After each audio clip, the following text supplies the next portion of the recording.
This is your Unit 6 Study Guide, Objective 4, questions 13, 14, 15, and 16.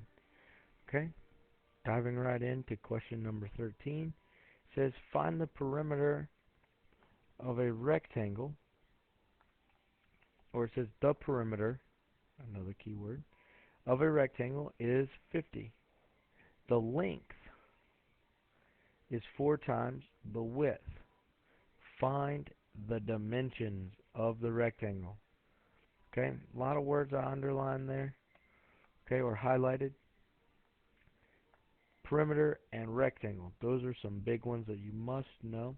So if it was me, I would draw a crude rectangle. Okay? And what do you know about a rectangle? Well, it has a length, a width, a length, and a width, right? And what does perimeter mean? Well, perimeter is where you add all sides. So I'm brain dumping right now, okay? That means that I'm writing down everything I know about a question. You brain dump so you don't brain fart, okay?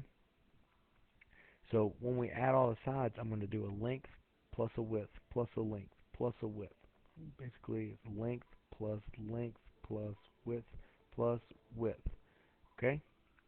And then it tells us that when we get that, it is, which equals 50.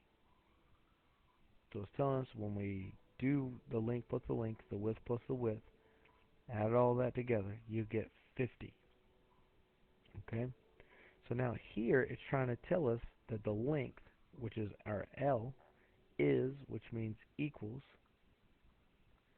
4 times the width. Very simple. 4 times the width, or the length, equals 4W. Okay? So I'm going to come over here and I'm going to write that that's 4W. And this one's also 4W. Now it doesn't say anything else about anything. So that means the width is just going to be the width. Okay, so that really means I have 4W plus 4W plus W plus W. Okay, and all that should equal 50. Well, 4W plus 4W is 8W plus W plus W. So that's 9W plus W, which is 10 W's. And all of this still equals 50. And so if 10 W's equals 50, we divide by 10, and we get W is going to equal 5. Okay, well, W is our width. Okay, and this says find the dimensions. So don't just say, oh, the answer is 5. That's not what it asks for. It asks for the dimensions. Well, the dimensions means length and width. It needs to know what's our length and our width. So the length, which we said was 4W, is the same thing as 4 times 5, which is 20. So our length equals 20, and our width is simple. It's just 5. Okay?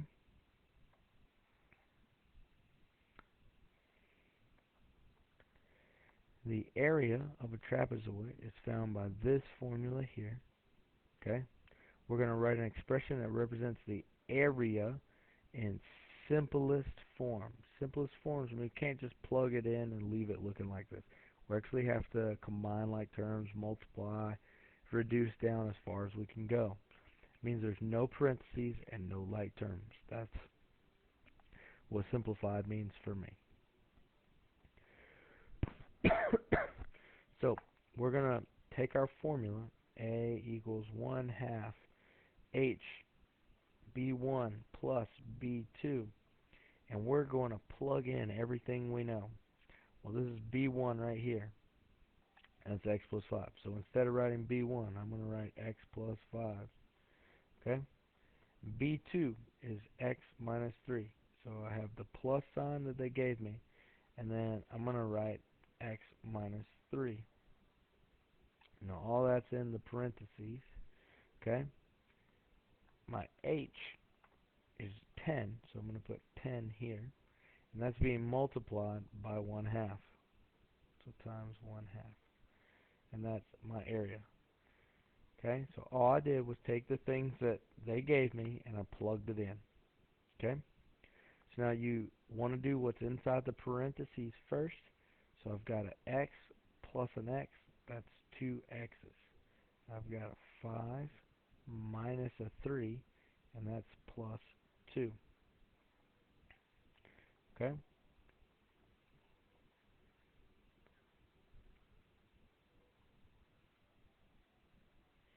Okay? So now, we can't do anything else inside the parentheses. The next step would be exponents. We don't have any. So now we need to do multiplication. Well, a lot of y'all would like to distribute first, but technically 1/2 times 10 comes first. And it's really simple. Don't let that scare you because it's a half, it's a fraction. What is half of 10? It's 5. Okay? And so we got this, and now we can distribute. 5 times 2 is 10x. 5 times 2 is 10 again, and that's our answer. The area equals 10x plus 10. Question number 15. Okay? This question right here is what gets a lot of people because you have to remember a lot of stuff. So we see the word consecutive, so we're thinking, okay, I've got x plus 1, x plus 2, or I have x plus 2, x plus 4. Okay? Then I see the word odd. Alright, so that narrows it down. I need this one because odd numbers go 1, 3, 5, whereas regular numbers go 1, 2, 3, 4, 5. And I need the odd ones which skip. So see how it goes every other number? This one skips the x plus 1 and goes to x plus 2. Skips a number. This needs to skip also. So this is the ones I need for here. Okay? Now, don't just start adding them together. You have to do what the question asks. Okay? So it says the product of. Okay? This means to multiply. And you'll put that, you'll multiply two things together. So what I would do if I was you is I would write down a spot for two things to be multiplied together. So I like to use parentheses to multiply stuff together. Okay? The product of the larger two items, or larger two integers, sorry, not items, integers. So if you look, I have integers here of x plus 2, and x plus 4. These are going to be my larger two. So I'm going to write those here, x plus 2 and x plus 4. Okay? Is equivalent to. Is equivalent to, which means equals. The sum. The sum means to add. Okay? So I'm going to put equals, and then the sum means to add. So I'm going to add something. This thing plus this thing. So we need to figure out the two things they're going to add. The sum of what? The first integer squared. Which one's my first one? It'll be this one. So I'm going to take that one, and I'm going to square it, because that's what squared means. And, indicating that's where my plus sign goes right there. And then 98. Okay? So now, this takes it way back. How do you multiply two binomials? Well, I believe I showed you in the box. So that's where I'm going to show you. So you draw a box. You've got x and plus 2 here. And you have x and plus 4 there. X times x, x squared. X times positive 4, positive 4x. Positive 2 times x, positive 2x. Positive 2 times positive 4, positive 8. And then we look to see if we have any like terms. And you check the peanut. And then you have 2x's plus 4x's, which is 6x's. So you get x squared plus 6x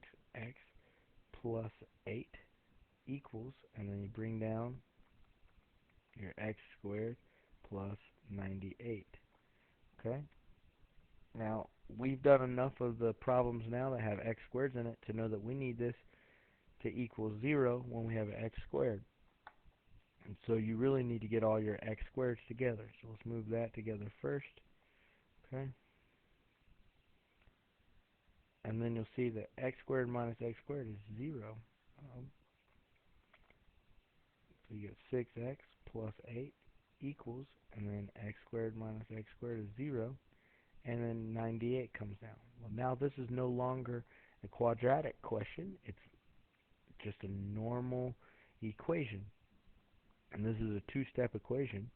So you'll subtract 8 from both sides. That gives us 0 right there. So 6x will equal 98 minus 8 is 90. And then you're going to divide by 6 to both sides. X comes down equals 6 goes into 9 one time with a remainder of 3. So that makes that 30. 6 goes into 30 5 times. So you get x equals 15. Now you say, okay, there's my answer. No. What did the question ask us for? It says, what are the integers? So it wants to know what are the three integers. Okay? So you need to be careful because sometimes they're odd and they're negative, and you got to pay attention to the order they go. So it's my suggestion that you knew we used x plus 2, and x plus 4. Plug in 15. So we know that this one is 15, and this one is going to be 15 plus 2, which equals 17. And this one's going to be 15 plus 4, which equals 19. So you have 15, 17, and 19. That's going to be my answer right there. Okay? So make sure you double check behind yourself. A lot of people get it wrong when it's the negatives because they want to go, okay, negative 15, negative 16, negative 17. But that's actually going backwards. You have to go negative 15, negative 14, negative 13. Okay? So just pay attention to what you're doing, and it'll be okay. Number 16. This one's just an intricate problem where you got to pay attention to all the properties of exponents. Okay? So you see we have multiplication between. We have exponents on the outsides of our parentheses. So there's a lot of stuff we need to do. So try to use the order of operations to help you see what you need to do. Can we do anything inside this parentheses? Nope, because 5 and x to the third can't do anything else. That's just one term. 4x to the sixth can't do anything else. So now we need to look for exponents. Okay? We can't do anything with the with this exponent. We can't do anything with this exponent, but we can with this one and this one. Okay? This property states that you'll distribute to all the bases inside the parentheses. So 5 is a base and x is a base. Technically this is a 1, and this is like the multiplication property or the distributive property for exponents. Only distribute to exponents. So you get 5 squared, and then x to the 3 times 2, which will give us 5 squared x to the 6th. Okay? And what is 5 squared? It's 25. So that becomes 25x to the 6th. So I tried to take you step by step into the question. Okay? So then let's look at this one. Same basic concept. Put the 1 there. We're going to distribute to both of them. Okay? So you get 4 to the negative 3, and then x to the negative 18. Okay? So now, we can't leave it like this because we have negative exponents. You can't have a negative exponent. So what this becomes is 1 over 4 to the positive 3, x to the positive 18. Okay, it goes to the bottom. Now 4 to the third is 64, and then x to the 18th, and all that's over 1. So now we're multiplying. Now we can't multiply these exactly like this, because this one is a fraction like that. Okay? So we'll multiply these across like this, and you'll get 25x to the 6th on the top over 64x to the 18th. Okay? Now, you can take your calculator out. You can go, okay, take my numbers and I'm going to divide them. The best way to do this, if you have a calculator or if it's in the calculator active section, is to go 25 divided by 64 and hit math, enter, enter. And you'll see that it will not reduce. So the beautiful thing is, when you write your answer, it'll be 25 and 64, just like it was before. And then you'll need to figure out where your x will go. So the best way to think about this, where's your bigger number? 6 or 18? 18 is the bigger number. It's on the bottom. So your x is going to be on the bottom. The division sign means we're going to subtract the x on it. So you just do, okay, what's 18 minus 6? Okay, that's 12. So you'll put the 12 on top of the x on the bottom. Now the way you're really supposed to think about it is you go x to the 6 minus 18, which equals x to the negative 12, and that just means a bottom 12. So you put it on the bottom. Okay? So that becomes your final answer. And this concludes our video for Objective 4. Please continue working on Objective 5.